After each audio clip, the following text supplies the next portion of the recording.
Assalamualaikum warahmatullahi wabarakatuh. Perkenalkan, nama saya Ismail Fajar Purnama dari Prodi Akuntansi Perpajakan.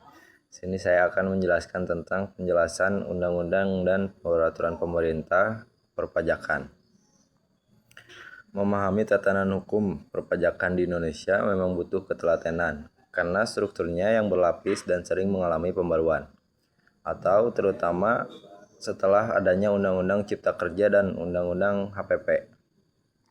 Secara sederhana, regulasi pajak kita mengikuti hierarki peraturan perundang-undangan. Yang pertama ada di undang-undang, yaitu dasar hukum utama.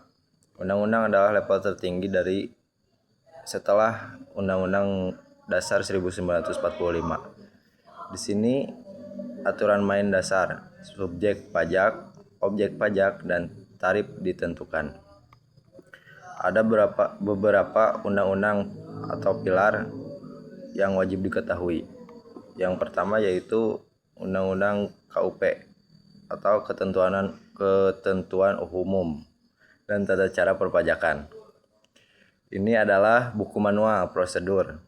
Isinya tentang cara daftar NPWP, bayar pajak, lapor SPT, hingga aturan sanksi dan keberatan. Yang kedua yaitu Undang-Undang PPH atau pajak penghasilan. Mengatur tentang apa saja yang dianggap sebagai tambahan kemampuan ekonomis atau penghasilan yang dikenai pajak. Yang ketiga yaitu Undang-Undang PPN dan PPNBM atau pajak penambahan nilai. Mengatur pajak atas konsumsi barang dan jasa di dalam negeri. Yang keempat, Undang-Undang HPP atau Harmonisasi Peraturan Perpajakan. Ini adalah undang-undang terbaru, Undang-Undang Nomor 7 Tahun 2021, yang mengubah dan menyatukan beberapa aturan di undang-undang sebelumnya untuk memperkuat sistem pajak kita. Dan untuk selanjutnya yaitu peraturan pemerintah, aturan pelaksana. Undang-undang biasanya bersifat umum atau makro. Agar bisa dijalankan secara teknis oleh pemerintah, maka diterbitkanlah peraturan pemerintahan atau PP. Fungsinya yaitu menjelaskan lebih detail poin-poin yang diamanatkan oleh undang-undang. Contoh nyatanya yaitu dalam Undang-Undang PPH disebutkan adanya pajak bagi UMKM. Namun detail tarif 0,5% dan batasan omsetnya diatur secara spesifik dalam PP nomor 55 tahun 2022. Mengapa aturan terasa sangat panjang? Ada 3 alasan utama mengapa literatur perpajakan kita sangat tebal. Yang pertama yaitu sifatnya dinamis.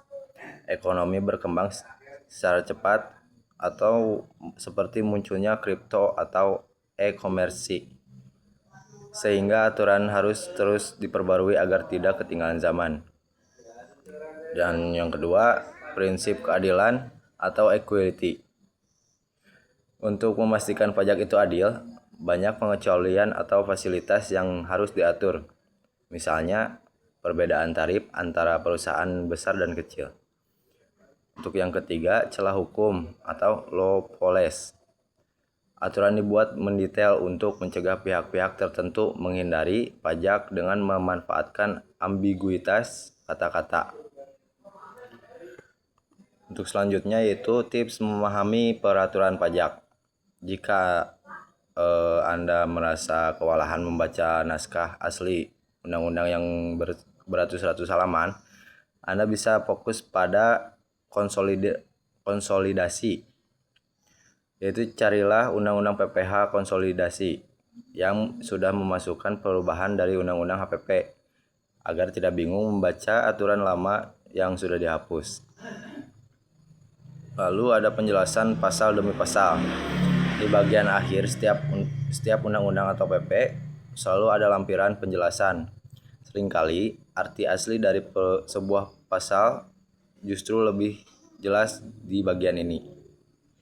Dengan catatan penting, sejak tahun 2021 banyak aturan di Undang-Undang PPH, PPN, dan KUP yang telah diubah oleh Undang-Undang Nomor 7 2021 UU HPP.